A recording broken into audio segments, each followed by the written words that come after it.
Welcome everyone to this second conversation in the Centerage series with Lucy and the Blueprint. This one is on trade, as you all no doubt know. I'm really delighted to have Tom Cruiser hosting and moderating this session. He's the Program Director for Democratic Practice and Global Challenges at the Rockefeller Brothers Fund. And he had, before joining the fund, he worked with substantial experience in Bolivia working with government on trade and investment policy and trade preference, and currently works increasingly in philanthropy, supporting groups who are working on trade and trade issues. So he couldn't be a better moderator, and thank you, Tom, for your time and for doing this. And I'm going to let you introduce the speakers and hand over to you. And please, everybody, I'm just going to pin everyone. But if you do have questions, please put them in the chat, and please feel free to put up your hand or when we move into Q&A as usual. So, Tom, over to you. Thank you, Thames, and I really appreciate Impact Trust, Omega, Lucy, and the Blueprint's effort to pull together a really important conversation. As a program director in philanthropy, supporting groups working to align global commerce with sustainability, justice, et cetera, I have often felt like part of a very small, sometimes lonely cohort compared to efforts to transform policy around global finance, warming, aid, or sectoral concerns. Trade, on the other hand, the public rules or institutions, corporate practices governing global investment, commerce, and its impact have received precious little attention, in relative terms flying under a lot of radars. But how things can change. Not long ago, a WTO, World Trade Organization director, could claim that they were writing the constitution of a single global economy. Today, that neoliberal dream is in tatters and in secular, probably terminal decline.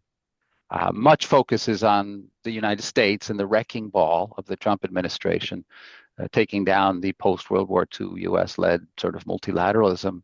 But well before Trump, this edifice was brightly under fire, teetering, rife with contradictions, and had a clear record of capture by corporate interests, undermining or skirting democratic policy processes, deepening political economies based on extraction, exacerbating social stratification, and blocking out any accountability for even meaningful measures of the breaching of fragile planetary boundaries. So while the current direction of travel is chaotic, injurious, costly, a return to or a construction of that rules-based international order on trade is both unworkable and deeply unwise. So how to make sense of all of this?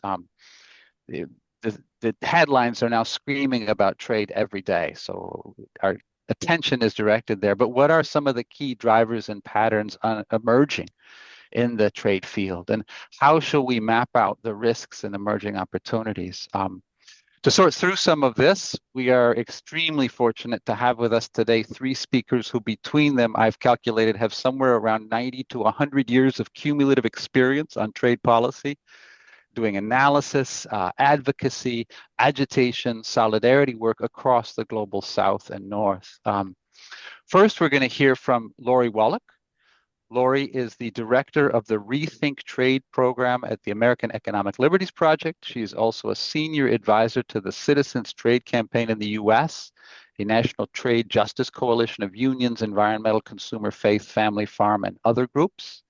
Lori is a trade lawyer with a 30-year veteran of international and US congressional trade battles starting in the 1990s. The fights over NAFTA and the WTO. She has an encyclopedic knowledge of trade pacts, policies, politics, and their impacts.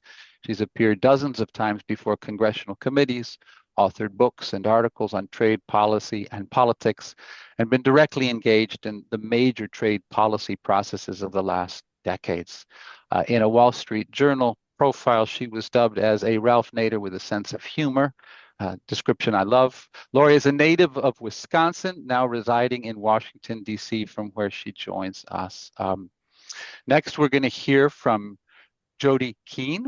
Jody is a principal research fellow with the International Economic group at ODI. She leads their work on climate, trade, and development, focusing on navigating new green trade measures and other related policy spillovers, greening trade and supply chains, and developing resilient value chains. Her areas of interest also include technology transfer, critical minerals, carbon markets, and more broadly, the interaction between the climate and trade nexus. Over the past 15 years, Jody has worked with most international organizations and multiple governments across the developed and developing world, writing extensively for both specialized and general audiences. Jody resides in London, but joins us today from Rabat, Morocco. And then we will hear from Diapulo Feko, a senior research fellow at Trade Collective, an advocacy think tank in South Africa. Diapulo has taught international trade, African feminist theory, international development, political economy, political theory, race, and decolonial studies at institutions in the UK, US, Sweden, Germany, and several South African universities. She's an activist, scholar, public intellectual, international movement builder, sister, daughter, partner, parent, neighbor, and daily striving to be a good ancestor. Her work is grounded in intersectional race, class, and feminist analysis, and is committed to grounding academic research in community struggles and practice. Mm-hmm. She is a native of South Africa and joins us today from South Africa, from Johannesburg. So welcome, Jody, Diapulo, and Laurie. And without any further ado, over to you, Laurie. Oh, I'm sorry. Let me say a little bit about the process. We're going to first hear from each of our speakers on, from their perspective, some of these key drivers and patterns in the emerging trade field. And then in the remaining 45 minutes, or what remains of that first sort of 45-minute block, I will follow on with some questions on the risks of not engaging on trade and some of the opportunities to do so.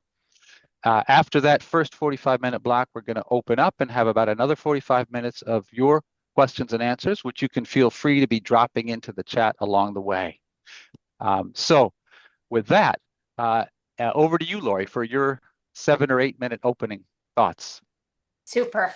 So Tom asked if, first of all, thrilled to be here. Hello, everybody from Washington, a not very happy place.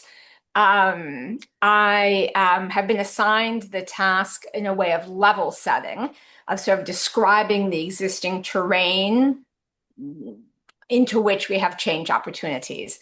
And right now, many people are very focused on actual trading goods. Because of Trump's tariff fetish, we have suddenly started thinking about actually goods crossing borders, and that's important. That was all that was covered by trade agreements initially, until the neoliberals captured trade agreements and started to use the mechanism to expand their power and control.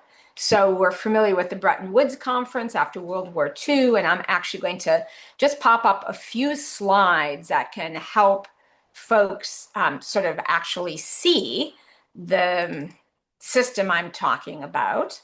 And, you know, we had originally this Bretton Woods system, GATT, the General Agreement on Tariffs and Trade, set border tariffs and some basic rules, non-discrimination, so treat goods the same for regulatory purposes, most favored nation, everyone in the deal gets the same deal. And it only covered things you could drop on your foot. If it wasn't a good, it wasn't covered by the trade rules. Obviously, the International Monetary Fund, the World Bank, they had very different roles than they currently have. But there was a big controversy at the creation of the current modern trade, global trade regime.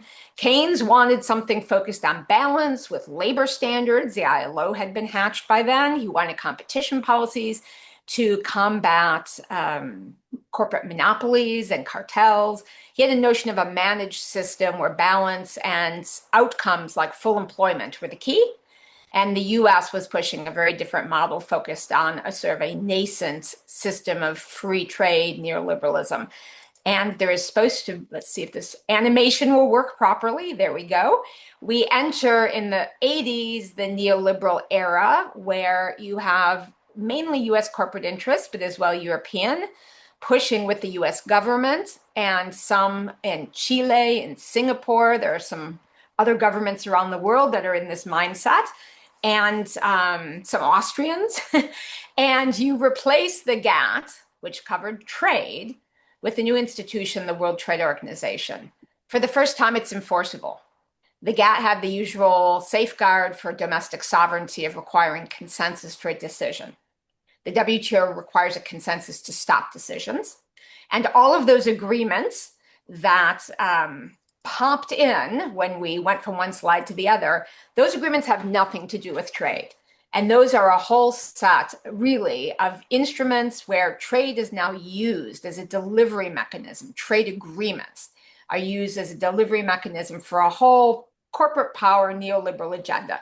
So just some of the acronyms: GATS, General Agreement on Trade and Services, a binding agreement subject to enforcement, unlike most international agreements, that requires deregulation, privatization in the service sector, and commodifies things like public health, education, etc. Sets very strict rules that are basically anti-antitrust. So you can't regulate based on size. There's nothing objective about this. It's not treat everyone the same. It's a specific set of values and goals that are imposed. TRIPS, trade-related intellectual property. The philosophers of free trade, Ricardo, Adam Smith, rolling in grave to have that agreement impose an obligation on all signatory countries to guarantee new monopoly rights. Patents, copyrights, trademarks, every country must do, for instance, a 20-year monopoly patent, a standard of intellectual property that obviously the US didn't have until it was a developed country. So transfer of technology, et cetera, all now the diffusion we'd want of climate technologies, all of those now are under these strict corporate dictates enforced with trade sanctions. It's the only enforceable international rules with internal dispute settlement, internal sanctions. That quote I have on the bottom is the operating clause. Each member shall ensure the conformity of its laws, regulations, and administrative procedures with its obligations as provided in the annexed agreements.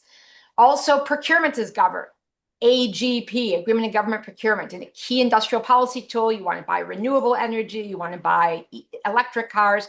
No, these rules impose basically privatizing and marketizing what would otherwise be a government instrument to create and make sustainable markets. I'm not going to go through all of the other acronyms because I want to introduce the idea of the free trade agreements, basically in Europe called the economic partnership agreements, a marketing ploy, but they all have the same content, which is everything in the WTO, but then some even more severe things. The IP rights are more extreme. And there is a set of foreign investor rights and guarantees enforced by a thing called investor state dispute settlement. It literally formally elevates individual investors and corporations to the equal of a sovereign nation state, with a one-way suit system where the corporations can sue the governments outside the courts, demanding taxpayer compensation for any domestic policies they think undermine their foreign investor rights and privileges, which go beyond domestic law, including in the US, where we have a very robust property system. And then big tech favored digital trade rules start to emerge in the last decade, starting breaking my heart with the Trans-Pacific Partnership being pushed by the Obama administration.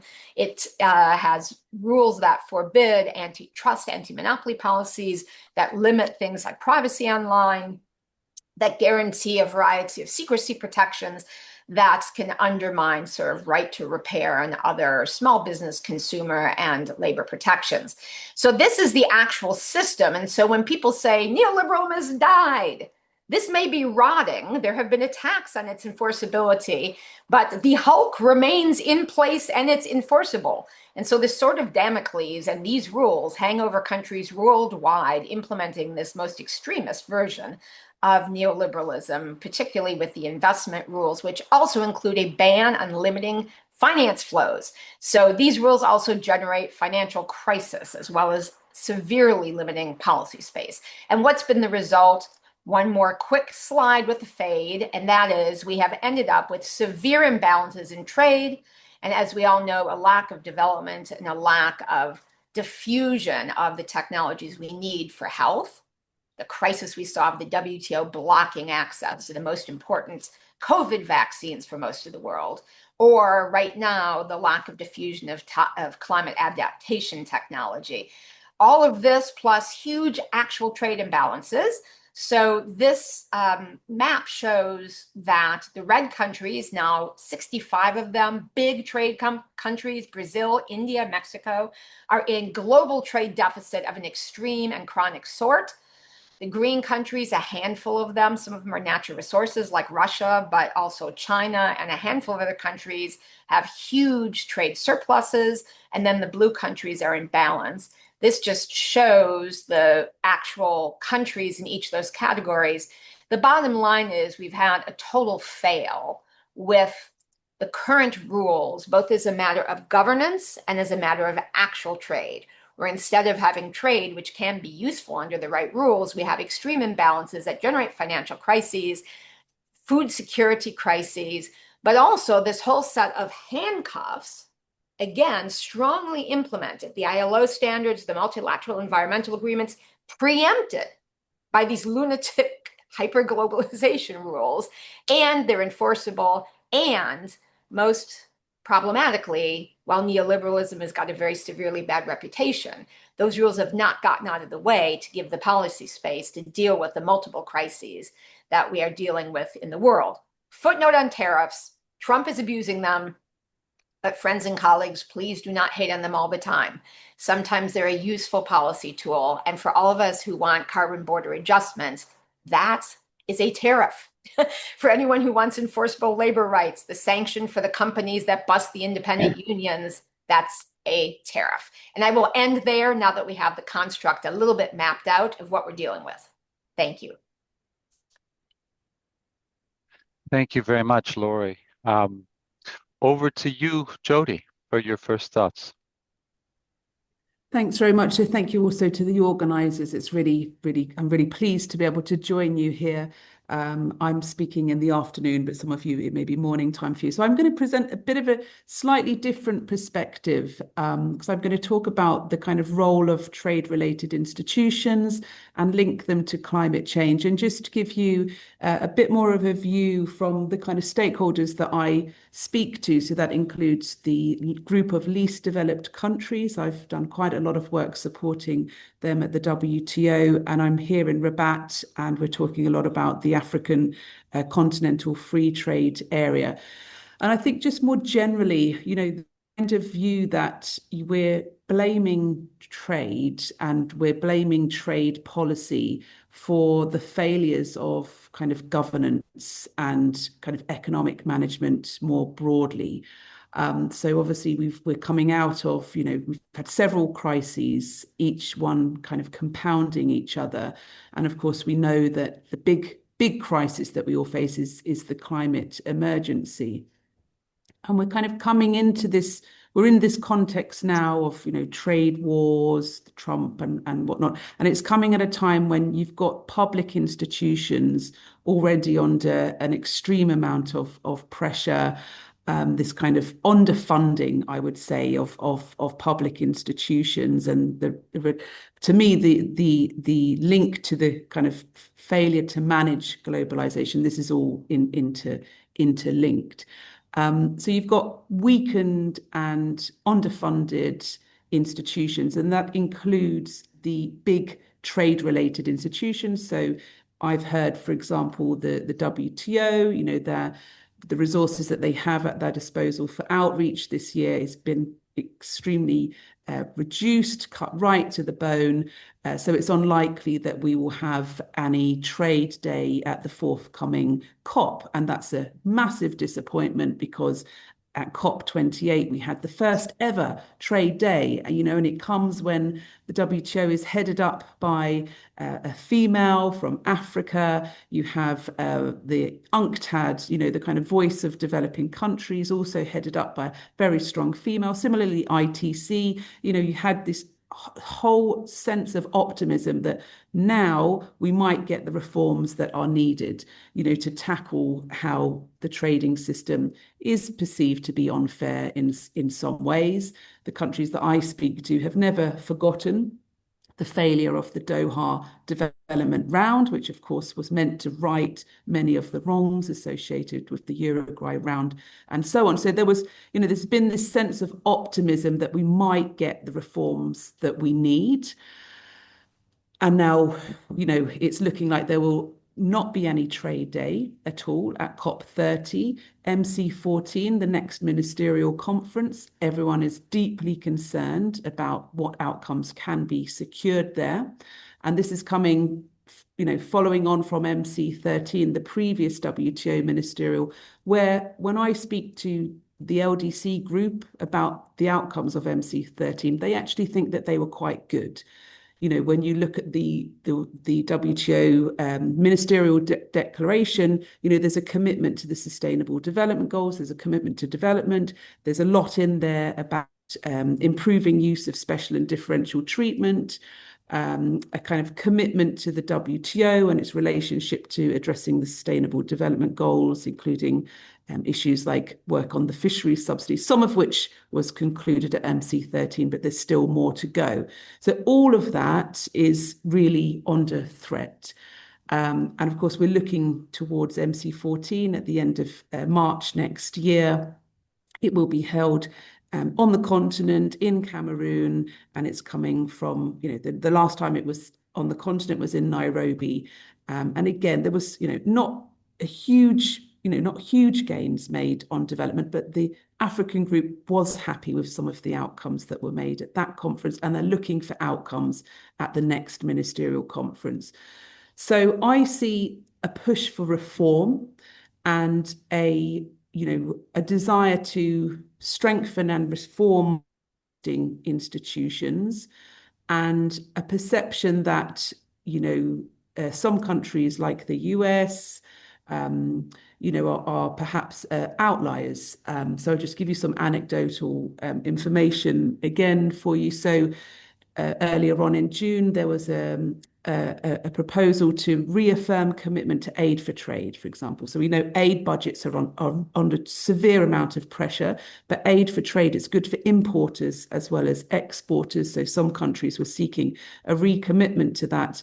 But of course, the US has pushed back strongly on that. And we know not only the US, but some other countries are really pushing back as well on any mention of climate change and wanting to know kind of the Secretariat's activities on climate change and so on. So that is all deeply concerning, because it's, of course, coming at a time when the EU CBAM and the carbon border adjustment measures are perhaps becoming even more protectionist. This is the view expressed by some, because of this movement now to include export rebates for European producers that have to adhere to the measure. So this is all a very, very challenging context. So just to come back to some of the discussion and some of the questions that guide this session, when I think about the role of trade, and just to kind of reflect to you from the perceptions here in Morocco, where you've got a lot of African negotiators in the room, policymakers, there was this lovely phrase that was used, so the Policy Centre for North-South, a lovely phrase that was used that refers to the rest of the world building walls, but on the continent they are building bridges. So barriers are being raised elsewhere, but on the continent they're being lowered. And it's not just here, it's Asian integration. Integration is continuing across ASEAN countries. It's continuing elsewhere, and it's just being managed and governed in a different way, and different types of institutions are being created. And I think there's a lot of reflection now in terms of this monitoring and assessing the impacts of trade, not only on the environment, but also the social aspect. So I think I'll just end with my final point, which is we're almost kind of blaming trade, but I think we have to go a little bit like one step. We have to actually go back to the kind of modeling that was informing the trade policy, and to think about, what economists, in the modeling and the kind of impact assessments, they inform the trade policy makers. And we know that there are issues there in terms of the modeling, the assumptions, in terms of how markets work, distributional implications. Now our models are far more sophisticated, and we take into account firm level structure and so on. But these are all very, very new developments. So I would just say, let's not throw let's not blame trade for everything, but let's think about the modeling, the assumptions, and also the governance and the institutions around it. Thanks.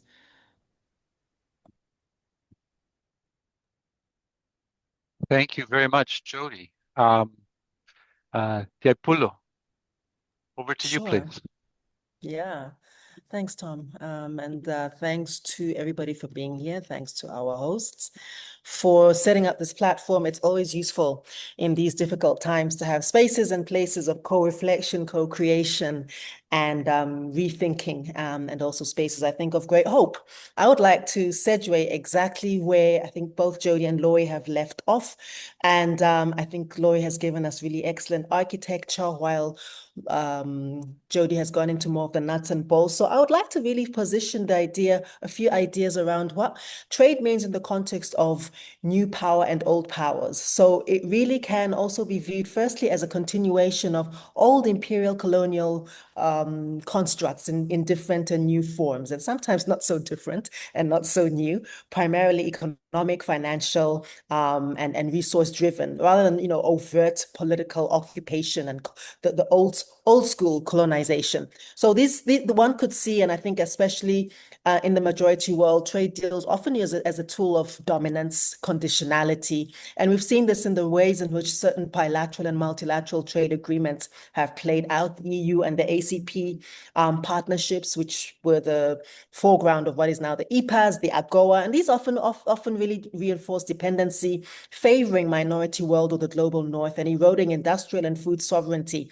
in the majority world. And second, another way that we see this is through the ISDSs, the investor state dispute settlements, which enable corporates to sue governments, undermine sovereignty and policy space for developmental or redistributive economic reforms. And I think the era, the spectra of companies having the same, firstly having larger incomes and larger financial capacity than entire states, and also being viewed as being on par as states, is something that we really have to continue to think and challenge in all of its wrongness. And the third, another piece of this, is how this plays itself out in global value chains, and what I've sometimes called in some of my writing global chains of devalue, quite frankly, which reproduce these kind of extractive logics, positioning majority world countries really as only suppliers of raw material, of cheap labor zones, while value-added protection and profit remain concentrated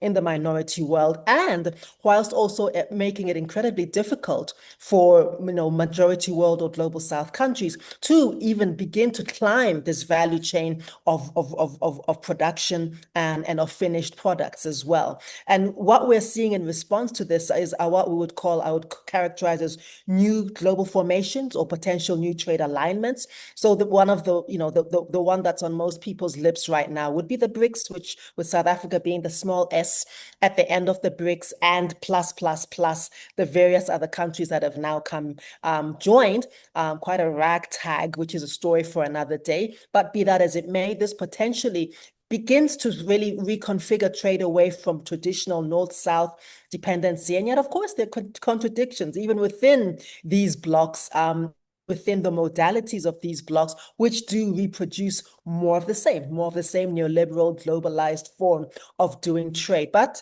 they might perhaps offer some possibilities. The AFCFTA, which myself and many other scholars on the continent and beyond have spent 10, 15 years thinking about, working on, and critiquing, also potentially offers at least a pivot away from, although it's unfortunately still, again, in the same kind of frame. But could this potentially eventually grow up into a really different alternative trade alignment? It remains to be seen. I think another thing I think in the context of trade that we're seeing is this move towards de-dollarization potentially, and the talks around alternative financial systems. So there've been big moves by China, by Russia, and others to trade in local currencies and challenge US monetary hegemony. So, I mean, even in Southern Africa, the Southern Africa Development Corporation, we've been talking for many years about a potential regional currency, which was supposed to be coming into play in 2018. Guess what? We're very, very, very, very, very late,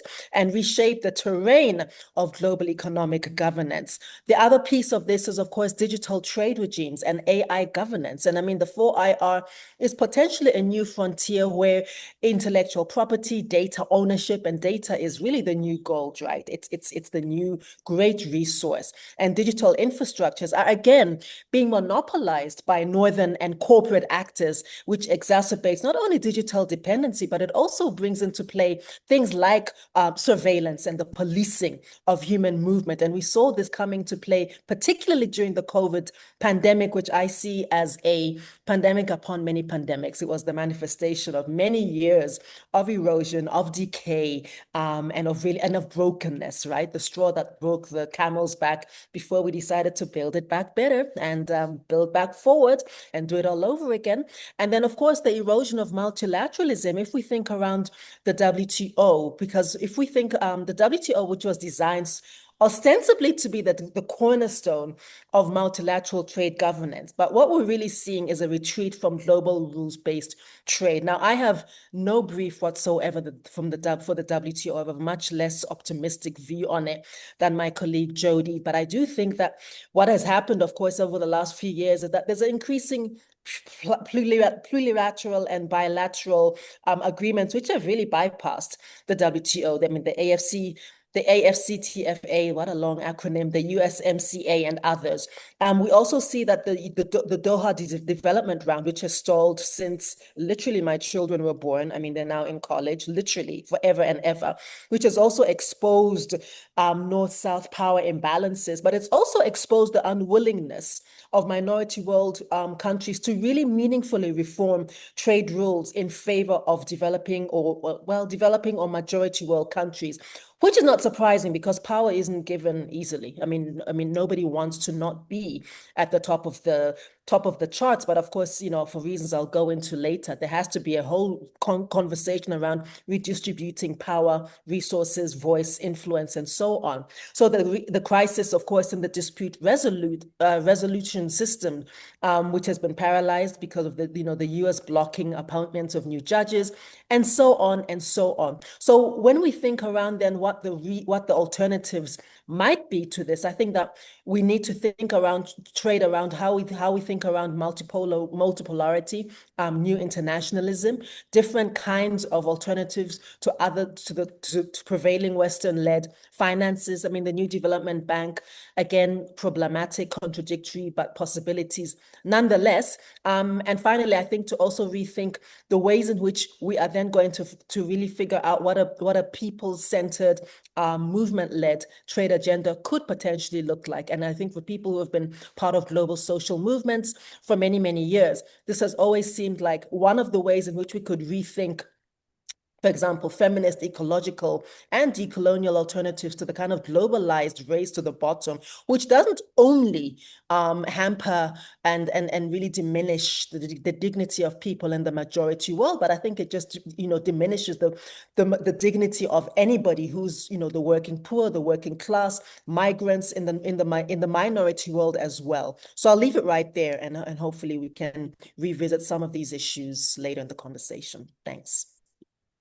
Thank you very much, Diapulo, Jody, and Lori, for setting a complicated table, and one that's being rapidly transformed before our eyes. The next question that we had posed to our speakers, Samantha actually prefigured, so I'm going to go ahead and draw from Q&A as well as from our preparations, and that is to ask, broad brushstrokes, what are the opportunities for ways forward? You've identified areas of engagement, Diapulo, and mentioned areas that I know that both Lori and Jody are actively engaged in and have had some experience in actually transforming already. So, for example, the ability of corporations to sue states was in part taken out of NAFTA thanks to some of the work of Lori and others. There are countries around the world who are renouncing their bilateral investment treaties as a way to constrain this corporate overreach. There are also robust discussions about the new gold rushes, if you will, for minerals and what what have we learned from trade rules of the past to avoid this becoming a new kind of green colonialism? These debates, these areas of contention are very live right now. So I'd like to come back to you and let's go one layer deeper and say, what are some of the risks and what are some of the opportunities, broad brushstrokes for ways forward? And maybe is it okay if we use the same order? Well, just Lori, Jody, Yapulo. So I think the risks of not making major change are dramatic because, for instance, even when the WTO's and MC 13 or 14, that refers to ministerial conference, those are the governing get-togethers of the WTO, even when there is one of those confabs and they issue a ministerial declaration about recognizing sustainable development, etc., simultaneously, while that's being said, there's been a circular firing squad of WTO enforcement cases attacking each other's climate and renewable energy policies. So it started out with the US going after India. No, India went after the US, then the US went after India. Well, it was simultaneous. Then various countries went after the EU. Then China's solar program got attacked. And in each of these instances, basically, it's the argument is premised on this, again, rusting, poisonous, but still intact set of rules and constructs. The argument is basically that you haven't the right to either, in your procurement policies, which is what some of the governments did, preference procurement of solar made domestically, which worked as a subsidy by creating domestic demand to get the investment you wanted out of the private sector to create the renewable energy, which is like one industrial policy tool every developed country has used until, the WTO basically did the ixnay, there go your policy tools. So if we want to deal with the climate crisis, we have to get these limits out of the way. Or if you think about, for instance, the economic inequality, resilience crisis economically that is then leading to political crises everywhere as well as survivability, we need to remove ourselves from this construct, for instance, where the US rigged the rules on ag. They thought they were doing themselves a great favor. Literally, a guy from Archer Daniels Midland came out of the corporation, wrote the damn agreement on agriculture, and then went back in. And so what's ended up happening, though, ironically, and if it weren't for so many people around the world suffering, I would say it serves them right. The US is now in a food trade deficit for 10 years. The multinational ag corporations basically are the winners in all of this. They have taken 70 countries in the global south that were food independent and made them import dependent. So every time there's a price spike, people go hungry because the rules are so rigged with allowing export subsidies but not allowing domestic exports that basically countries that were feeding themselves and had programs to do that had all those programs made illegal, had all of this subsidized crap dumped on them, and it just flattened their capacity. So these fundamental issues of starvation, of climate crisis, of financial instability, both the investment rules, but as well the idea right now of no limits on flows that are part of the rules. All of these things are the antithesis. So there's enormous risk for ignoring it. Every challenge we face is going to be undermined. When people say, oh, how do you work on trade for 30 years? You're interested in all the other things, climate, food, workers' rights. It's because that set of rules has squashed all of the human rules of the international economy, but all of the domestic policy space in countries where movements have fought to create the pressure bottom up to get their governments to do the right thing. These governments run into these hard barriers created by this process. So these rules, and this gets to, that's the risk. The opportunity, ironically, and is as heinous as Trump's tariff idiocy is, it has actually created an opportunity where, to some degree, already the erosion and damage of the WTO has caused a split in many countries around the world, where increasingly, even some of the government officials who were once proponents of it or who knew they couldn't progress unless they were proponents of it, which is a very worrisome phenomenon in the global south, where it's really, there's like a there's a limit in what you can do if you want to be in the club. because there's still so much power of the developed countries sanctioning countries that actually are smart and leadership, that every time South Africa sticks its head up with a genius idea and India together, like waiving the WTO intellectual property monopolies during the, we have a zombie apocalypse and we can't get the medicine during COVID, and they try and actually do the right thing. And then the US and Europe just flatten them and punish them. And so with all of that, I think, we have to use this opportunity both to create parallel systems of more regional trade and to move away from the existing WTO rules, which if I had a magic wand, here's what I would do. I would basically zap out of existence the WTO and about 2/3 of those agreements that hang under it. It has nothing to do with trade. It's all neoliberalism, handcuff enforcement. I would take the actual construct of GATT, because we do need global trade rules, or the big guys will bully the littler countries, and there are benefits for trading. I would move in some of the rules that existed at Bretton Woods that the US Senate killed in a thing called the International Trade Organization, where you take the international rules created by sovereign nations signing on to other kinds of agreements. World Health Organization treaties, multilateral environmental agreements, the International Labor Organization rules. You make those human and planetary rules the floor of decency on which you put the actual trade rules, so that you have those basic rules like don't discriminate according to nationality, treat everyone the same, most favored nation. You put that floor of decency underneath it. You let countries have flexibility to readjust their tariffs.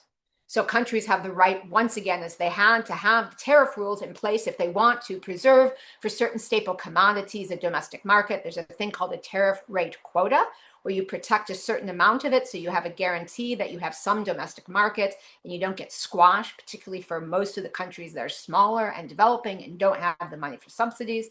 So there are mechanisms where you could take the actual benefits of trade, put a floor of decency underneath it, and then I'm out of time, but we have to deal with the finance side. I have some ideas about how to deal with that as well. But then you could have rules that actually could allow more countries to enjoy the benefits of trade while preserving the policy space to have very diverse notions of what suits them domestically.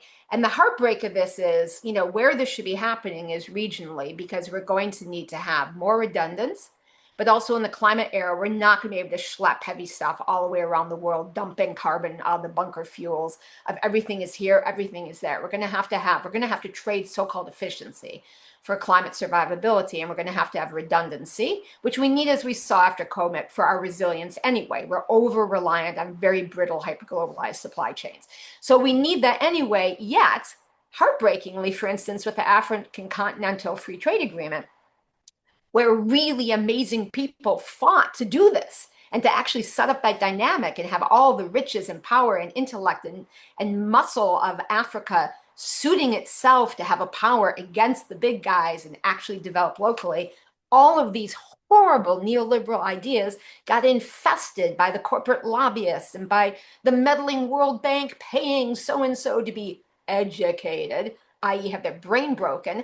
And as a result, for instance, the digital trade rules are worse than in many other parts of the world. They're as bad as our boneheaded ones in the US, which are the worst standard of them all. So I'll just stop there. It's a very hot fight. It's totally doable.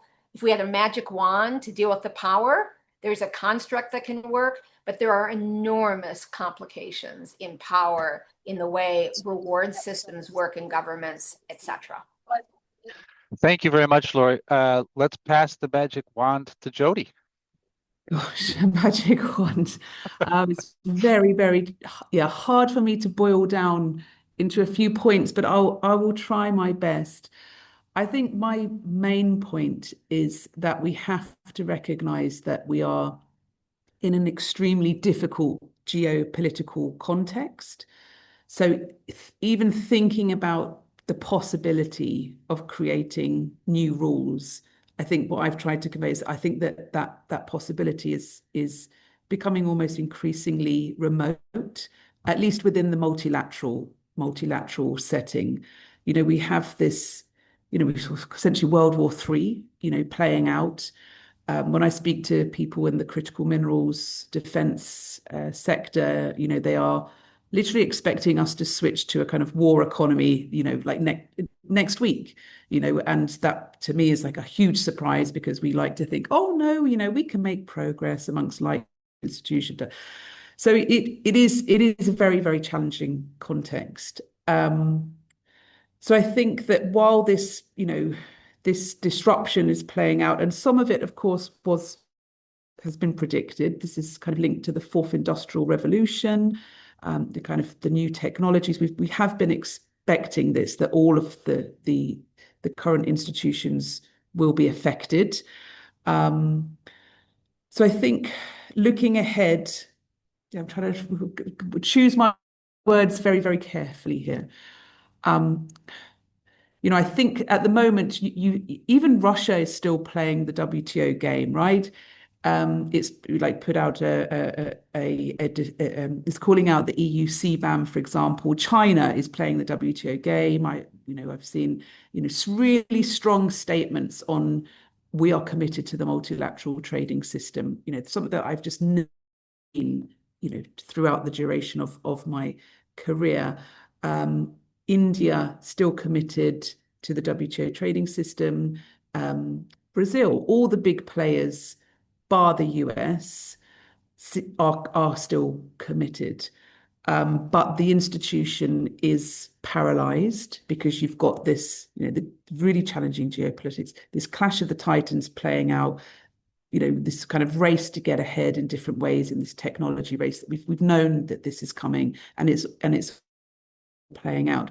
So I think for some countries, especially extremely capacity constrained countries, they need the current system because they just don't have the capacity to engage and create, they just severely capacity constrained. So I think we have to bear that in mind. And I'm always struck that you've still got smaller, poorer countries buying into the system. So even at the last ministerial, you had the accession of Comoros, and the next WTO ministerial conference, if it can get, if it still can make progress in the current landscape, you've got countries like Ethiopia, because it is like an anchor and it does provide some policy kind of certainty in what is quite a turbulent world. Of course, there's lots of negatives, but there are some positives as well for countries to, especially states, just to be able to access the market of 166 other countries. That's just extremely powerful, given that small countries tend to depend more on trade as a driver of growth because they have small domestic market. Like the list goes on and on and on. So when I sit in rooms and, I hear these discussions about the future of the WTO, we need a new system, the expression that I see from negotiators from small states is like, no, we don't. We just need the current system to work. We just need it to be reformed. We need development dimension. We need to. So it's just that those capacity constraints are very real. So I think we have to be very, very careful there.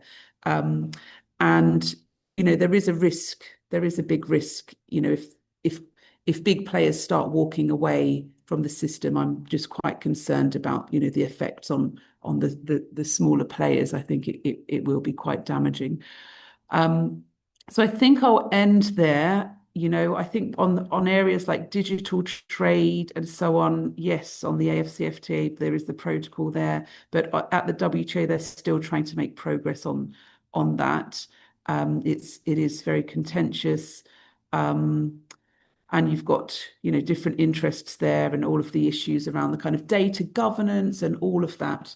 So I would say let's think about, let's just bear in mind the kind of capacity constraints, like the countries that there is just no appetite to agree a free trade agreement. There's no appetite to agree any sort of economic partnership agreement. You do have countries that do depend on this system because it gives them access to 166 other countries' markets.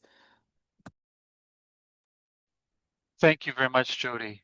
Diapolo, over to you.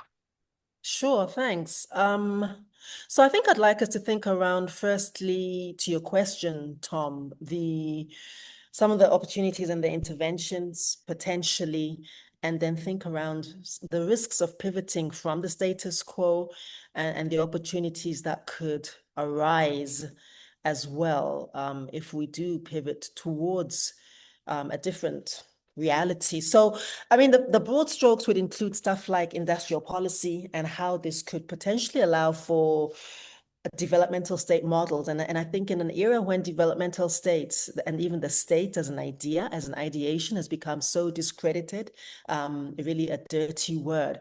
Certainly for many countries, African countries, we view the state as central to planning. And I wish that we would have more state rather than less state. We've seen the discrediting of states and the dismantling of states through structural adjustment and the ongoing adjustments that have continued ever since. And that was really the precursor of what we now call the neoliberal, Western capitalist, whatever we want to call it. But the whole architecture of globalization is about weak states. And I wonder whether this is the opportunity to rethink an industrial policy that centers statism. The second is around food systems, and which have been incredibly contentious in different ways within the WTO system, and especially in the context of procuring and protecting public food and food as a basic right, as a thing that we must all have to subsist, and yet even this is used as a weapon of coercion and so on. And whether we can rethink trade rules that support food sovereignty and food provision, public health as well, and limiting IP monopoly. So we've seen this several times, but I think the two most notable would have been around the HIV/AIDS pandemic almost over 20 years ago, ARVs and the licensing and the work that South Africa, among others, and Brazil did in that regard. And this leads to the thinking around open science and medicine commons, and again around the COVID, where again South Africa, if I may pat ourselves on the back, did some really important work in that regard to make accessibility much more, much more preeminent, and accessibility that was de-racialized and regionalized as well. The third, also to mention that digital trade, how this is really an important part of resisting premature liberalization. And not enough can be said, I think, in the context of what data sovereignty and technological justice could potentially mean, what digital democracy means, what digital equity also means, because what we have instead seen, in contrast to this idea that 4IR is this bright new future, great frontier, I just think that 4IR is more of the same, and it's more of the same. I view people like Bill Gates, Mark Zuckerberg. I mean, to me, those are just your digital equivalents of your Columbuses and your Marco Polos and your Vasco da Gamas, and who are again really occupying digital spaces in the same way that physical spaces have been occupied. And what this also does is that it re-exerts and it really reinforces existing crevices, existing divisions, the existing, inequalities, and the deeply undemocratic ways in which the digital divide remains a divide, particularly between Black and brown people and many and white people of northern countries. Now, green trade and the whole greenwashing, which can be a bit scammy, but what I think that carbon tax justice, there's something to be said around how we are able to avoid turning green exemptions into just a greenwashing exercise. And I think that's really one of the things that's becoming so preeminent in the discourses at the moment. Now, when we think around the risks of pivoting away from the status quo, I can, share a few case studies, which I think most of us are familiar with, but always worth restating that there's a lot at stake. So I think in 2018, when the US imposed tariffs on China, which prompted one of the many spats and tantrums that reduced global trade by about $420 billion, if I'm not mistaken. And what this means in the context of then the kind of risk of sanctions, exclusion, and pressure. We've seen with Trump's tantrums at the moment, how this is actually an incredibly cognitive form of control and of coercion. India also has faced threats from the US when it tried to cap prices for patented drugs. So this is a huge risk, loss of market access. So again, I think it was Ethiopia, 2022, in the context of AGOA, and when they were in fact removed from the AGOA due to the Tigray conflict. And this also cost about $100 million in lost exports. and a lot of jobs in the textile sector, mainly because they were unwilling at the time to really, they were trying to defy some of the kind of free trade agreements that could restrict access to key export markets, rejecting ISDS and imposing capital regulations. We're often told the mantra is that this is going to scare off investors, these bogeymen, scare off these faceless investors. And what this, of course, does is that it imposes a sense of that not only that investor flight is inevitable, but we don't ever really get to the bottom of who these investors are. Now, my view has always been that if you're really an investor, you are invested. It is a situation and a relationship in which of longevity, of sincerity, of reciprocity. So if investors are going to up and run at the slightest resistance or request for a shift in terms of engagement, one wonders whether we should be calling this investment or whether it is really just another form of rapacious extractivism. And I think my framing of that comment gives a sense of how I view this. So, for example, Argentina faced about $16 billion penalties in 2023, again, from a US-based investor arbitration case over its own nationalization of the YPF. So, I mean, there are so many others that we can think around. I mean, not to mention internal capture, mismanagement and so on. But then there are also opportunities. And I think it's always good to have good news stories where we can grasp them. So Vietnam, which, for example, has pursued a strategic state support system for manufacturing. And I don't say this because these are all happy ever after fairy tale, no contradictions, nothing to be critiqued scenarios, but just merely to provide the a menu of potential possibilities as well. But in fact, to say that Vietnam has provided strategic support for manufacturing and now exports about $372 billion US annually, something to be said about some of their less palatable production models. However, they have also rejected very rigid WTO rules, and they've opened room for kind of sovereign domestic industrial policy and job creation as well. I think Rwanda also banned the use of clothing imports to grow local textile industry. And I think many people across this continent, we are kind of sick to death of seeing, secondhand clothes and all this stuff strewn across pavements all over Maputo, Johannesburg, Nairobi, Accra, Dakar, and so forth. And that really represents again, the idea that we should not only be the recipients, the passive recipients of frankly northern junk, but also if we dare speak against it, then we will be threatened by this AGOA, this weaponization of the AGOA at a time when, in fact, we're on the same hand, where the world is talking about reindustrialization and retooling. I think the green industrialization one is also really.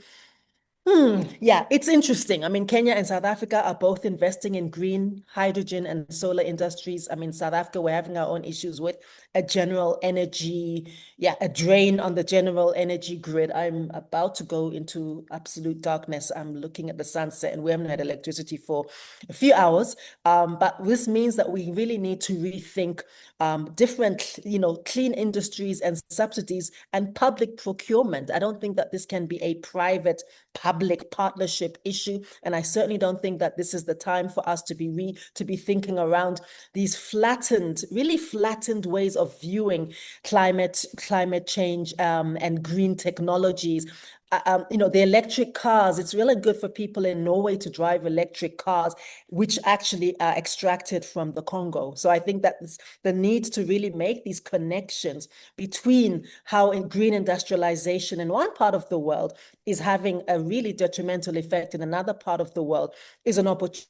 Yes, to build solidarity, but also to build much less ahistoric ways of dealing with trade subsidies and local procurement. And I think also digital sovereignty, if I may, is really interesting. So Nigeria's ban on Twitter, I think a few years just during COVID, and the data localization efforts have really shown attempts to resist this big tech dominance of, my favorite guys that I just mentioned, the new Columbuses and the new Vasco da Gamas, and to really resist this big tech dominance and to monetize local digital economies. And I think that in the context of this whole rush to reimagine that this fourth industrial revolution is actually industrializing the rest of the whole world, and that it's in any way revolutionary, we really need to think around local firms, local tech firms, and digital infrastructure, but timing is everything. And lastly, regional value chains and building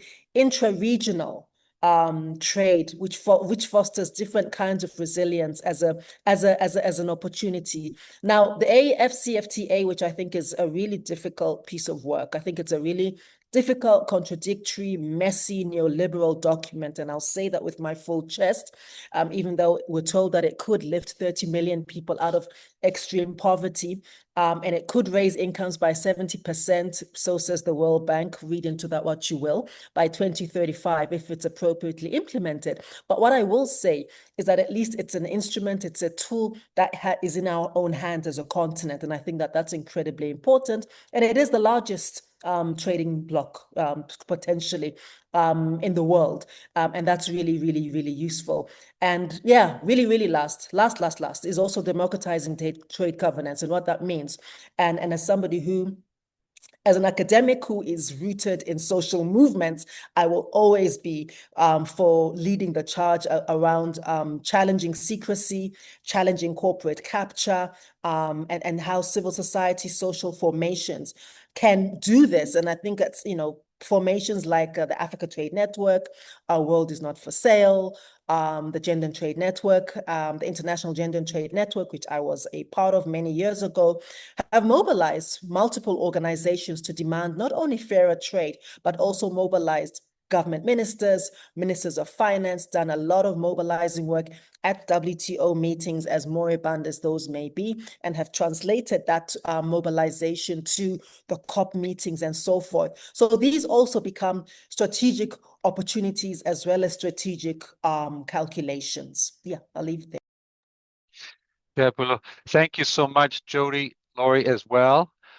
With this, we're going to sort of wrap up the questions directly to our speakers, and I was going to hand it over to Lucy to guide us through some Q&A. But thank you for an extraordinary, rich array of inputs, both on diagnosing what ails us and what some of the concrete examples of pursuing alternatives looks like. So thank you again very much to everyone, and over to you, Lucy.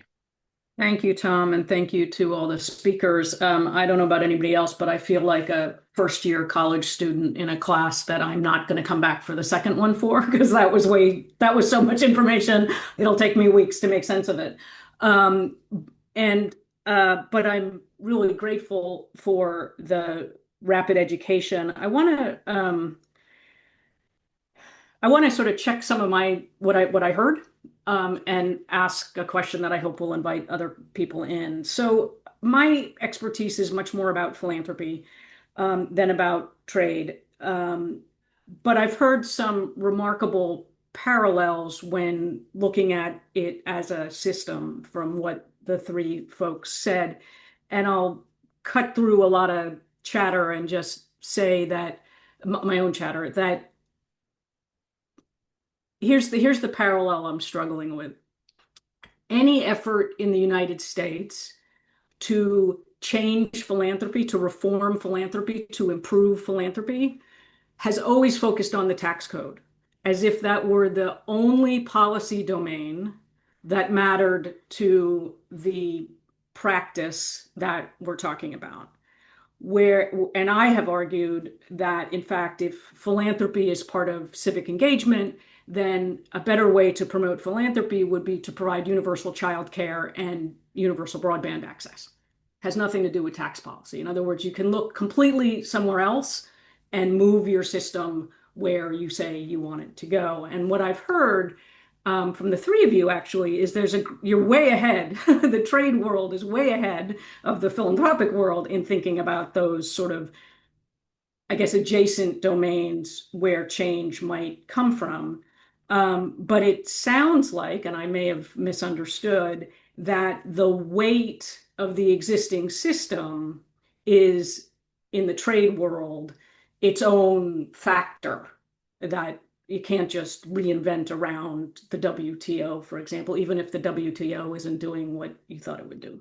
So I want to just kind of check that question, if there are other adjacent domains that might be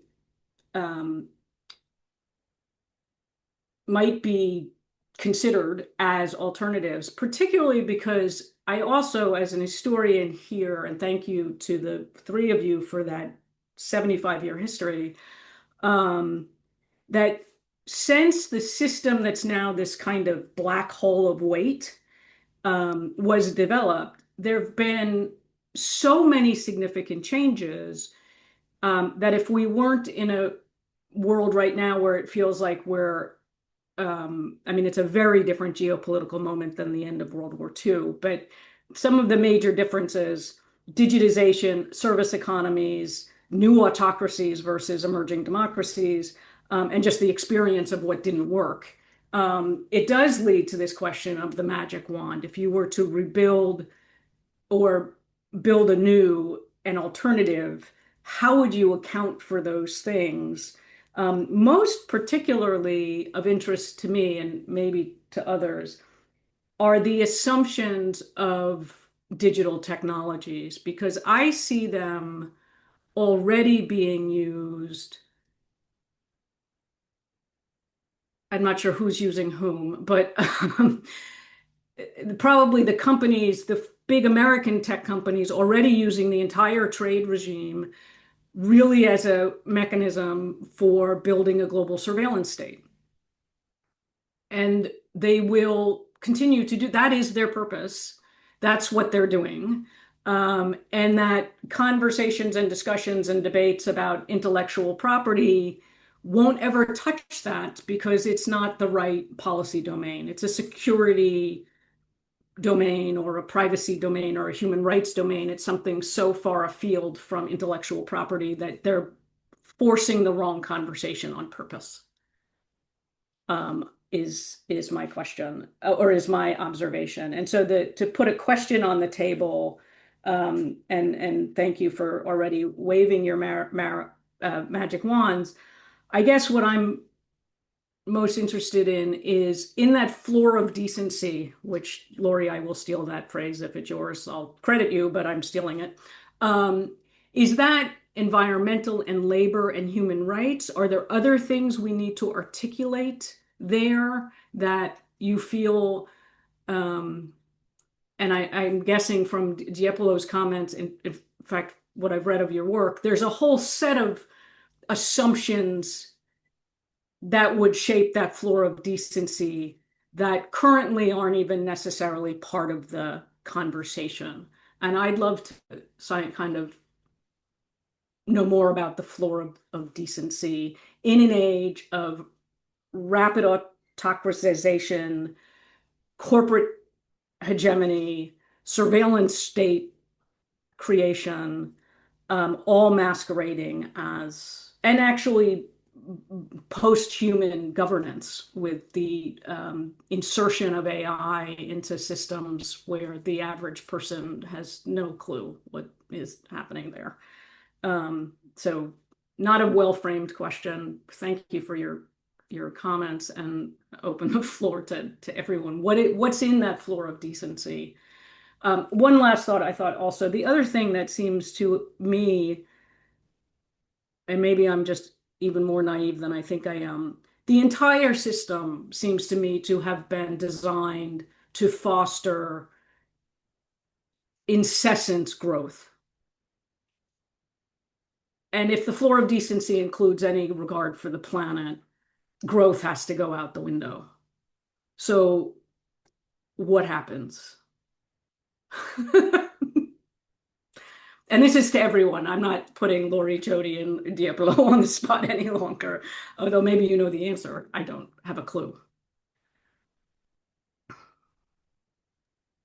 Oh, that's back to you. Yeah, I've stumped everybody. Did you say something to me, Tamsin? Well, listen, I think the exercise, just to say, I think the exercise of what in our imaginaries and in our practice would have to constitute the floor of decency is a really, really good provocation and question for our speakers. And I'd love to hear how we would take that one level deeper. I'll confess, I've always seen these systems as extractive, whether it's land, labor, resources, but then subsequently attention, then subsequently consciousness itself. And the divides within and between countries have only ever gotten deeper and wider. And the pathways to pursuing positive transitions have become ever more implausible if it is going to be done through market mechanisms as governed by these institutions. That's just completely implausible and ridiculous. That's my personal perspective. But let's maybe take this question about what would be in that floor of decency. But I also want to not lose something that Samantha dropped earlier about new regionalisms and the fracturing of sort of the U.S. post-World War II hegemonic order, and Diapolo's comment that it's not a rose garden, but it's real, and somewhere between that reality and that rose garden, maybe we can revisit that question also about regionalisms. So question one, what's in that floor of decency? Question two, what further thoughts would you share with us about some sort of regionalisms going forward? Listen, Samantha, if I've butchered your question, please intervene and say, Tom, no, it wasn't that. I'd rather hear a little bit more about this. Please come in. Yeah, I think it might have been someone else's question. I just checked my question. I think maybe I want to take us back, and maybe my perspective is very, very maybe big picture. So I simplify everything just to help myself understand it. So I'm speaking from a Kenyan perspective, and I love Laurie's intro. I'm still stuck there pretty much because it answered so many questions that I had, especially when you talked about shifts that were happening in the 80s. So I was a child in the 80s. And so, but when I listened to my parents, there was an optimism. And in the 80s, in our context, there was a feeling that we were growing as a country, institutions were working well. The relationship did not, at that time, sound to be as fraught as it is now. And Kenya is just a 62-year-old country. And so when I can get the context of how did we get here, because you got there first in terms of the global north, which Dr. Lebo has taught me is the minority world. So yeah, so in the minority world, you got there first. You had this long history, and then we inherited it. And so our governments that were quite young inherited systems that they believed were righteous systems, effective systems that would lead to certain outcomes. And so there's a lot of things that came in the back door that we were not aware of that you articulated quite well. And so I found that a relief of, okay, there's a history.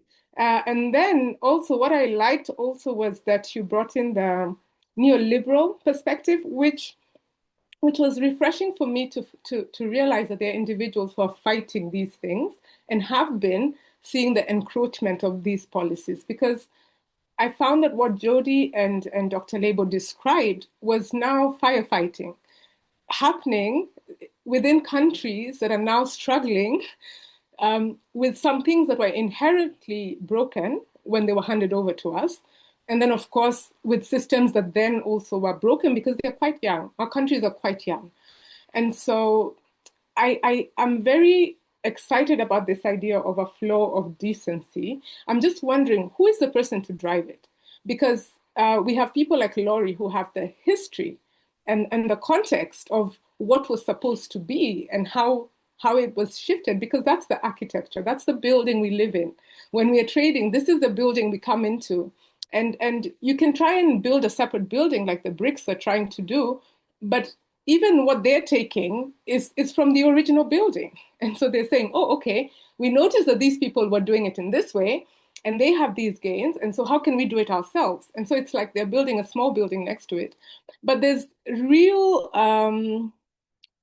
change that needs to happen. A lot of it is actually reset, just going back to what was, or the spirit of it, and then bringing it into a current context. So my question is, who would drive that? And that's why I was asking for broad strokes. If we sort of copter out and look at it from a more big picture perspective, who is best placed globally to begin to create that energy, to create that movement, to allow us to regain what was good, and then to begin to create structures that will police with the flexibility required to adjust to climate and developments like the AI. So that's my question. Thank you so much, Samantha. I feel like there are two bits to this question now that have emerged. One is what substantively makes up the floor of decency? And then wonderfully added to that, who will be the makers and the builders of that floor? And how will that work? And I think hearing from our three speakers on those two questions will be great as a way to sort of round out what remains of our hour. Let's reverse the order this time. Diapolo, could come in first, and then we'll go to Jody and have Lori finish? Awesome. Thanks, Tom.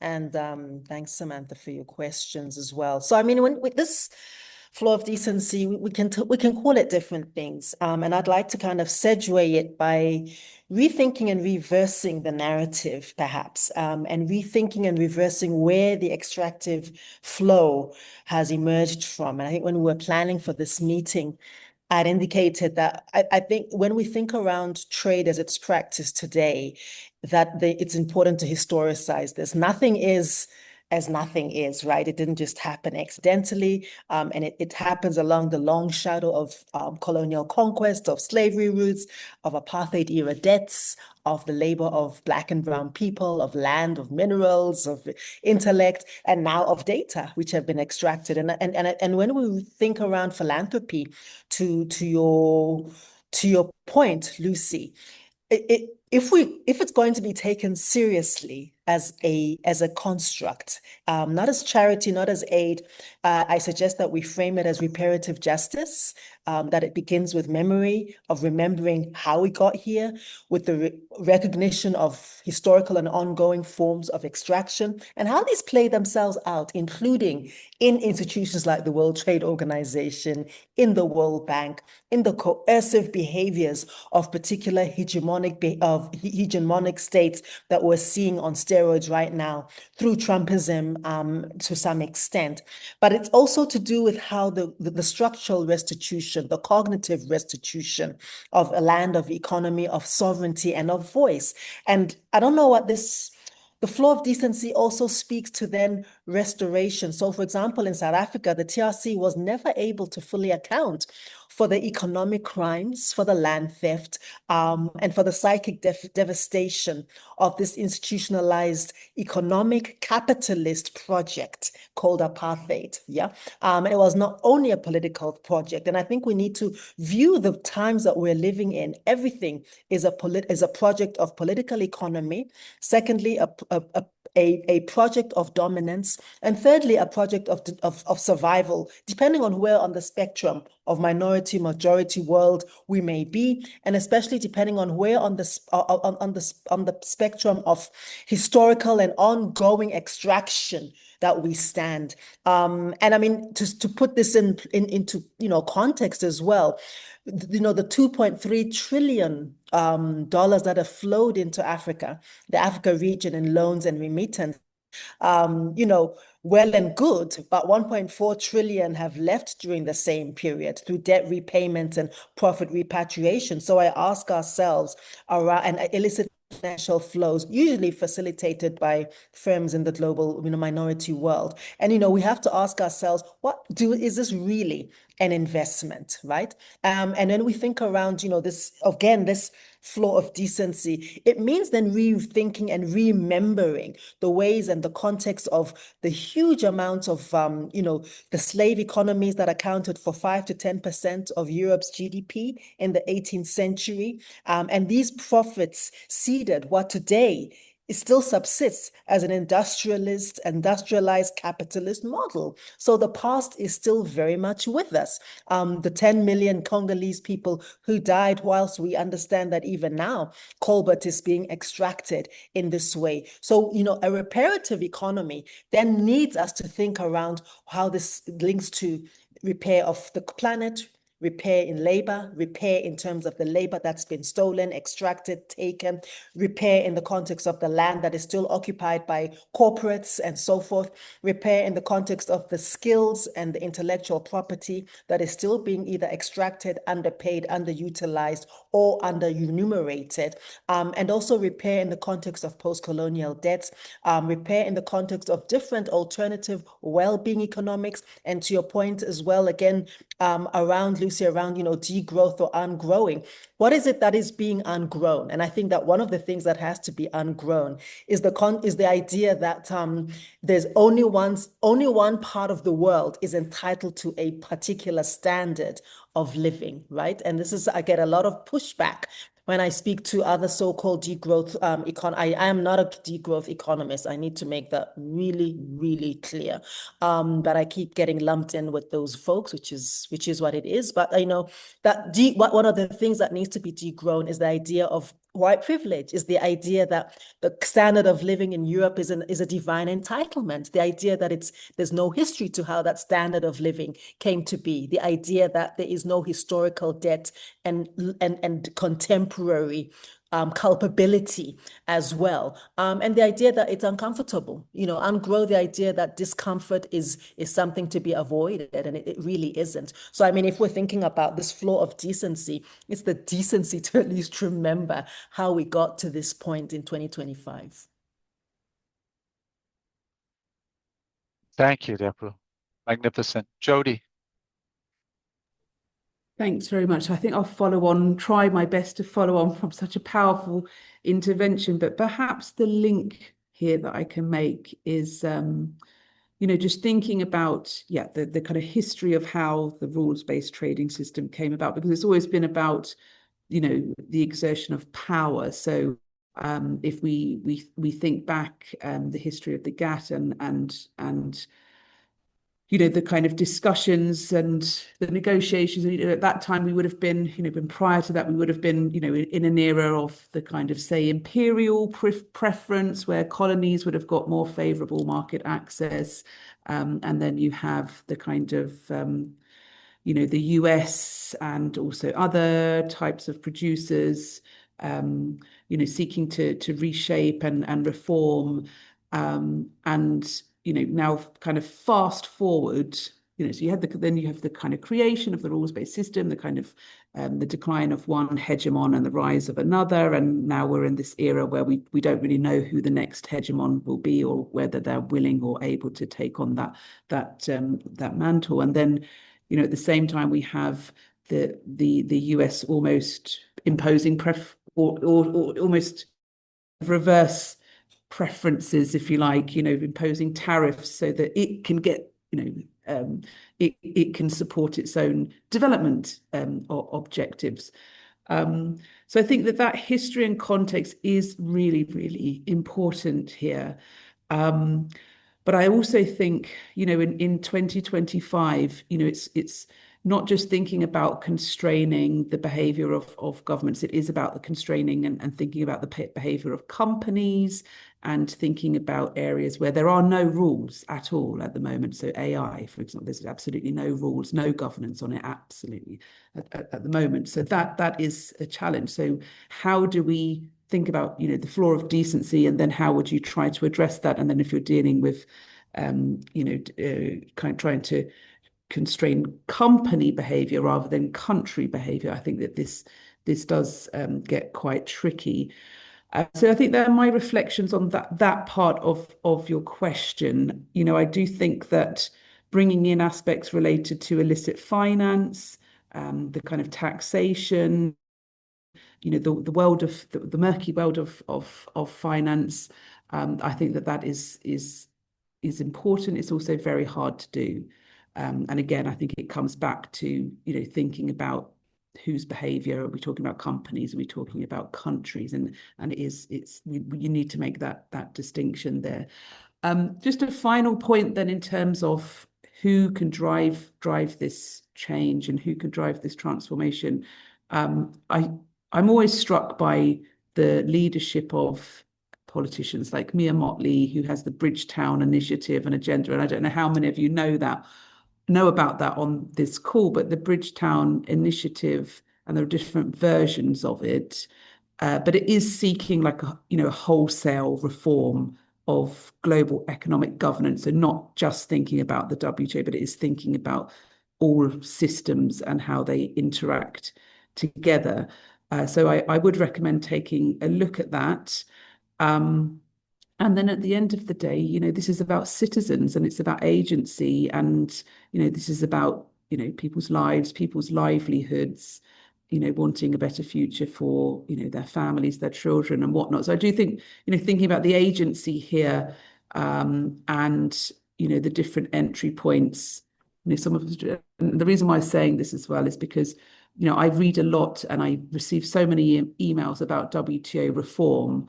And one of the articles that I've most recently read, and I think it really resonated, and it's also, some of the discussions around the Bridgetown Agenda Initiative, is that these discussions need to happen in capital, and to really get that buy-in from domestic policymakers, because you've always got that disconnect between, what your national level policymakers and then the kind of diplomats in the big, the kind of, could be the Geneva bubble, it could be the DC bubble, it could be the NYC bubble. You've got that disconnect there as well that needs to be addressed. So I think I'll stop there, but it's been a really rich and engaging discussion. I'm really grateful, and thank you all. Thank you so much, Jody. Wonderful. Laurie, over to you. On the question, I think that you posed, Tom, there are two levels of the answer. So what is the floor of decency? What does that involve? There's a policy and legal question, which I can give you my take on, but almost more important is sort of the political economy question, which is the public education, power building, campaigning, advocacy strategies that, in my experience, are the only way any of this changes. So the intellectual answer from someone who, does a lot of scholarship, does a lot of writing, but also has always had a foot in then how do we make this the new reality?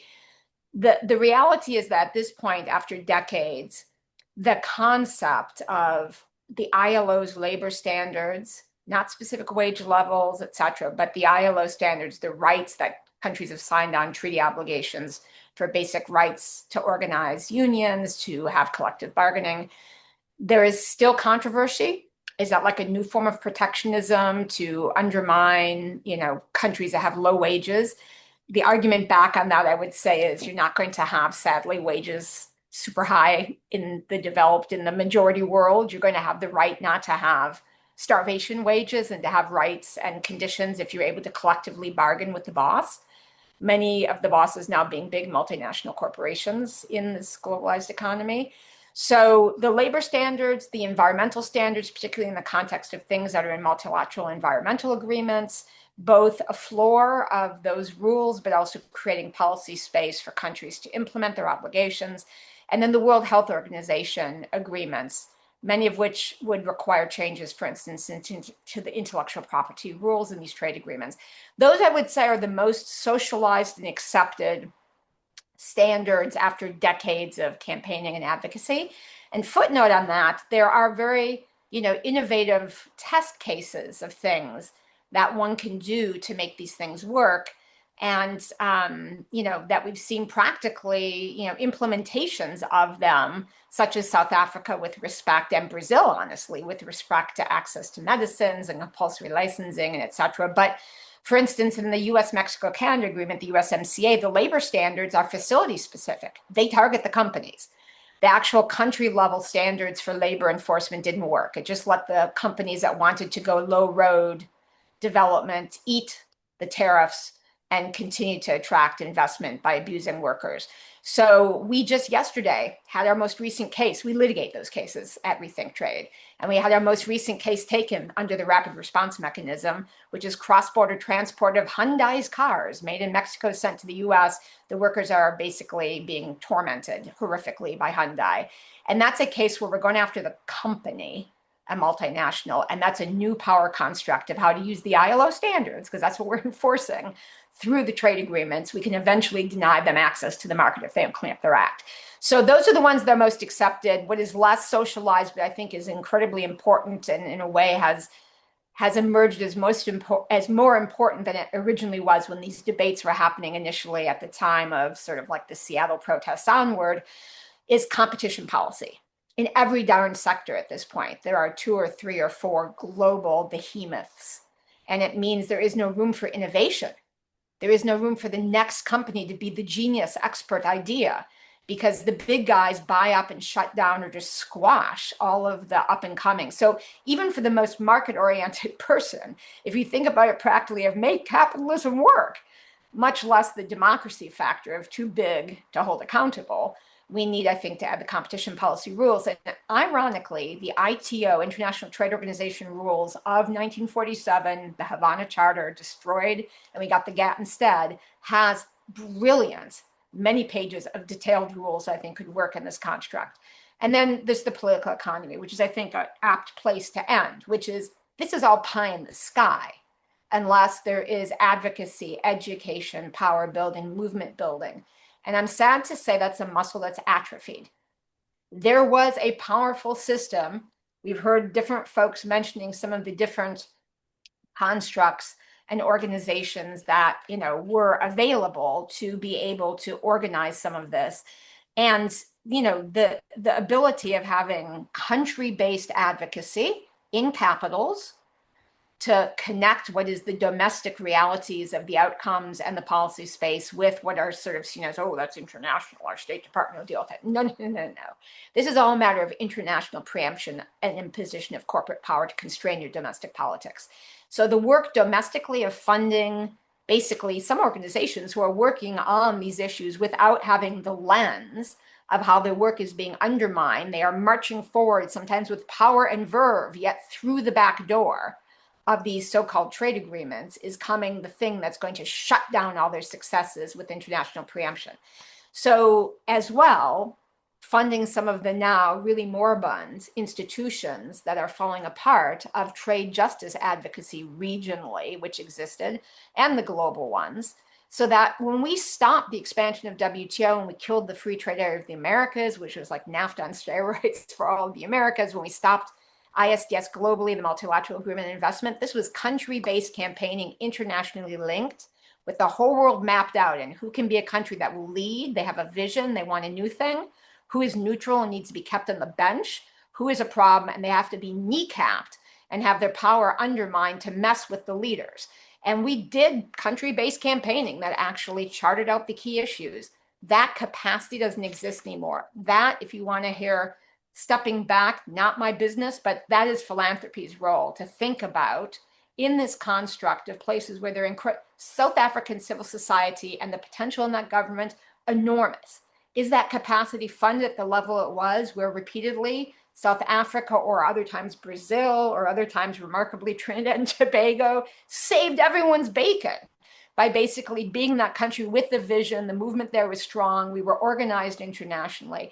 A lot of that needs to be rebuilt. And there is still a generation of people who have the history, and a new generation of people who want to do it, where it can be revitalized, but it really does need resourcing. And there is no way forward on all of these missions and issues to deal with the crises we're dealing with, absent being able to rebuild some of that muscle, both at the nation level, particularly in the key countries that are either going to be a big pain in the ass and need to be kneecapped, or have the vision. Those are the places for the investment to build the social movements domestically, and the advocacy and the demands. But then internationally, the construct of how it works. These are international institutions. They are created to be like punching a marshmallow, where there's no there there. The only way you can figure it out is if you chart the power structure and figure out with an internationally linked country-based campaign mechanism, where is opportunity, where is peril, and you move all the levers simultaneously. Needs resources. The message to philanthropy, very clear right at the end there. There are strategies, there are amazing experiences, there's a great deal of understanding and knowledge. There is a real lack of resources, and some of those structures have atrophied. Listen, I've been invited to say something, but I also about philanthropy, because I've been in this space in philanthropy, but I also want to release people that have to go. I don't want to feel that we are over time right now. And so before saying anything else, I just want to give my heartfelt thanks to Diapolo, to Jody, to Lori for accompanying us today. And not only for your words today, but your just decades of in the trenches work and intelligence and creativity. And so our heartfelt thanks to you and to the organizers as well for pulling this together. With that, I'll say one last thing about philanthropy. Philanthropy is divided. And philanthropy is not always moving in a positive direction. I think the influence of new money from venture capital has brought cultures and concerns and substantive issues that are anathema to many of the things that we've spoken about today within the industry itself. And we saw that very clearly when trade rules were getting in the way of getting life-saving medicines to people during the pandemic, creating a vaccine apartheid, frankly. And there were leaders of philanthropy who were saying, this is absolutely not an intellectual property problem, go away. Where in South Africa and India, we're saying we need to change the rules of intellectual property so that we can meet people's needs in the crisis. So that's a good data point or a good reality check to have in mind. That said, trade has come back with a vengeance in all of the worst ways to our attention spans, because it has been weaponized by smash and grab nihilists who have taken over the United States government. I don't know how else to put it. It's also being weaponized by militarist neo-mercantilists. It's a dog's breakfast of real tendencies out there that need to be followed with much more attention than we have time to talk about now. But within that, it's throwing up extraordinary opportunities, as have been mentioned, around regional configurations, relocalization of production, the importance of the state and industrial policy, the nasty underlinings to the rush for minerals and the quote unquote green transitions, which are reproducing colonial patterns even as we speak. So this is our world, and the opportunities are great. Some of the institutions that Lori and organizations rightly characterized as atrophied, that is true, and yet there are some revivals that are happening. The relaunching of the Our World Is Not For Sale network is heartening. The Africa Trade Network never really went away and still is very alive. The platform in Latin America that have been resisting free trade agreements for the last years is very much alive. And so these things may not be front and center on our radar screens, but they should be, because this is the place where change is going to come from. And by the way, I love the way it's been invoked here. What needs to be put on the table through these organizations? Their historical memory and historical experience, the connections between North and South, the challenging of the assumptions of what needs to be grown and degrown and ungrown over time, but also the multiplicity of strategies, top down, bottom up, side in, technical expertise, narrative constructions, popular mobilization. That's the way it worked in the past. That's the way it's going to work again now. And I could wax poetic about some of the wonderful things I've seen and seeing and the things that I'm delighted to also be able to fund in part. But I see that it's also 10 minutes after the hour. So maybe that's another session for which we can invite these speakers and others back to talk about some of those horizons of opportunity in our world today. That's a fantastic idea, Tom. Thank you. And yeah, thank you, everybody. But thank you especially Tom and Lori, Diapolo and Jody and Lucy. There definitely is more to speak about. I think all the subjects that we were going to be speaking about or that are emerging, debt, IFI money, finance, innovative finance, impact investing, and philanthropy. So I have put in the chat the link. We will be sharing the notes, and I will make sure to round up to all the speakers the links that they've mentioned, so that we can share those in the notes, which if you were registered, you will get. So thank you, Tom. Thank you, everybody, for Thank you, joining. everyone. Take care. Have a great week.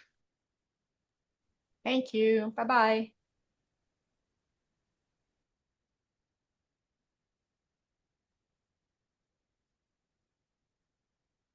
Just to. Ciao. Bye. Oh, that was intense.